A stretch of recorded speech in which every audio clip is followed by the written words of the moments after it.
반갑습니다. 한 주간을 시작하는 월요일입니다. 장마와 무더위 속에서 모두 강건하시고 히브리서에서 말씀하시는 예수님을 깊이 생각하며 한 주간을 살아갑시다. 오늘 히브리서 본문의 7절부터 11절은 시편 95편 7절부터 11절을 인용하는 것입니다. 시편 95편 시대로서는 과거 출애굽 광야 시대의 실패를 되돌아보면서 반면 교사로 삼는 것이죠. 하나님과의 관계, 즉 그는 우리의 하나님이시요 우리는 그의 기르시는 백성이며 그의 손이 돌보시는 양이기 때문에 그 음성을 들어야 합니다. 순종해야 합니다. 그의 백성이면 하나님의 말씀을 들어야 하며 그의 양이면 그 목자의 음성을 들어야 합니다. 그러나 출애굽한 이스라엘 백성들이 무리바에서 마사에서 하나님 말씀을 듣고도 하나님 말씀에 순종하기는커녕 하나님을 시험하다가 결국 약속의 땅에 들어가지 못하고 광야에서 40년을 보내게 됩니다. 그 같은 역사적 사실은 시편 95편 당시에도 반면 교사로 삼도록 했습니다. 그리고 그 후 히브리서 당시의 회중들 역시 반면 교사로 삼아야 하는 것이죠. 그러므로 성령이 이르신 바와 같이 오늘날 만약 너희가 그의 음성을 듣거든 광야에서 시험하던 날에 거역하던 것 같이 너희 마음을 완고하게 하지 말라. 마음을 굳게 닫지 말라라는 것이죠.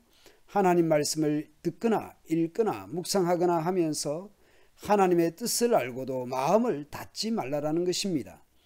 출애굽하여 광야에 있거나 시편 시대처럼 예루살렘에 있거나 히브리서 시대처럼 교회 시대를 살거나 때와 장소가 중요한 것이 아니라 하나님의 백성이라면 하나님의 말씀에 대한 합당한 반응이 있어야 하는 것이죠.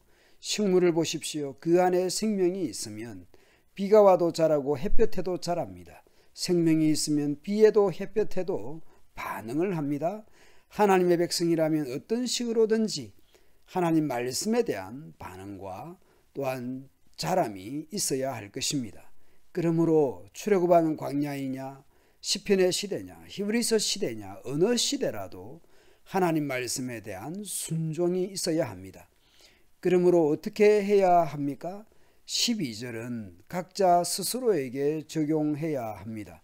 형제들아 하나님을 믿지 아니하는 악한 마음을 품고 살아계신 하나님에게서 떨어질까 조심 주의해야 합니다. 그리고 자신뿐만 아니라 다른 형제 자매도 돌아보아야 합니다. 오직 오늘이라 일컫는 동안에 매일 피차 권면하여 너희 중에 누구든지 죄의 유혹으로 완고하게 되지 않도록 하라. 쉬운 성경 번역입니다. 오늘이라고 부르는 이 시간에 서로를 더욱더 격려하십시오. 죄와 속임수로 마음이 완고해지는 사람이 없도록 서로 돕기 바랍니다. 우리는 서로를 격려해야 합니다. 그러자면 공동체가 있어야 하는 것이죠. 각자뿐만 아니라 우리가 서로를 그렇게 챙기면서 돌아보면서 신앙생활을 해야 합니다. 개인이 또한 서로가 출애굽한 광야에 불순종한 구약의 백성들처럼 완악하지 않도록 날마다 자신을 돌아보고 서로를 챙겨야 할 것입니다. 14절은 왜냐하면으로 시작을 합니다. 12절 13절에 부연이라고 볼 수 있습니다. 왜냐하면 우리가 처음 믿을 때에 가진 확신을 끝까지 가지고 있으면 우리는 그리스도께서 주시는 구원을 함께 누리는 사람이 될 것입니다. 시편 95편의 말씀을 또 인용하면서 세 가지 수사적 질문을 합니다. 첫째, 오늘 너희가 그의 음성을 듣거든 반역하던 때와 같이 너희의 마음을 완고하게 하지 말아라 하는 말씀이 있는데 듣고서도 하나님께 반역한 사람들은 누구였습니까? 모세의 인도로 이집트에서 나온 사람 모두가 아니었습니까? 두 번째, 하나님께서 40년 동안 누구에게 진노하셨습니까? 죄를 짓고 시체가 되어서 광야에 쓰러진 그 사람들에게 아닙니까? 백성의 죄가 하나님의 진노의 원인 아닌가 하는 것이죠.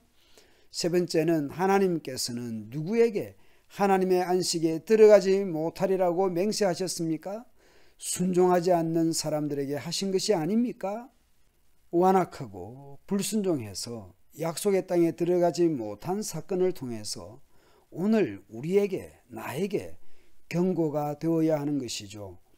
오늘이라는 측면에서 몇 개의 시대로 구분해서 생각해 볼 수 있습니다. 출애굽한 이스라엘 백성들이 불순종하여 약속의 땅에 들어가지 못한 것은 과거의 실제적 사건이었습니다. 이것은 시편 95편의 시대나 히브리서 당시의 시대나 오늘 우리 시대에 시간적 간격이 있지만 교훈적 측면에서는 간격이 없는 것이죠. 비록 과거의 부정적 사건이지만 이후 오는 모든 세대에게 거울이 되는 것입니다. 저렇게 살면 안 되겠구나 하는 교훈이 되는 사건입니다. 한편 언제나 오늘입니다. 내일 순종하는 것이 아니라 오늘 읽고 듣고 묵상하는 과정에서 하나님의 말씀에 대한 합당한 반응은 내일이 아니라 오늘 나와 공동체에서 순종하고 적용시켜 나가야 하는 것이죠. 혹시 히브리서를 보면서 성도의 견인 교리를 생각할지 모르겠습니다. 성도의 견인은 하나님께서 중생시키며 은혜의 신분으로 유효하게 부르신 사람들이 그 신분에서 완전히 혹은 궁극적으로 타락하지 않고 은혜의 신분에서 끝까지 견디어내어 영원히 구원받게 될 것이라는 교리와 충돌하는 것이 아닌가라는 생각이 들 수 있습니다. 요즘도 그렇게 말하는 부모가 있는지 모르지만 말을 잘 듣지 않는 자녀에게 이런 말을 하기도 했습니다. 하도 말을 안 들으니까 너 자꾸 그러면 집에서 쫓아낸다 라는 경고를 부모가 할 수 있지 않습니까? 그런 부모의 꾸지람이나 경고를 들은 자녀가 그래 진짜 쫓아내나 안 내나 두고 보자, 그런다고 부모와 자식의 관계가 끊어지겠나 라고 생각하면서 부모의 말을 듣지 않고 순종하지 않는다면 과연 그것이 옳은 반응이겠습니까? 부모의 질책과 경고를 듣고 부모 말에 순종하려는 자세가 바른 자세 아니겠습니까? 오늘의 경고를 듣고 자신을 돌아보고 이웃을 격려한다면 그것이 생명이고 구원입니다. 구약의 실패한 사건들을 듣고 읽으면서 자신을 돌아보기도 하고 또 다른 사람들을 격려하면서 살아가야 하겠습니다. 오늘도 말씀을 붙들고 말씀에 순종하기를 애쓰며 또한 서로를 격려하도록 합시다. 감사합니다.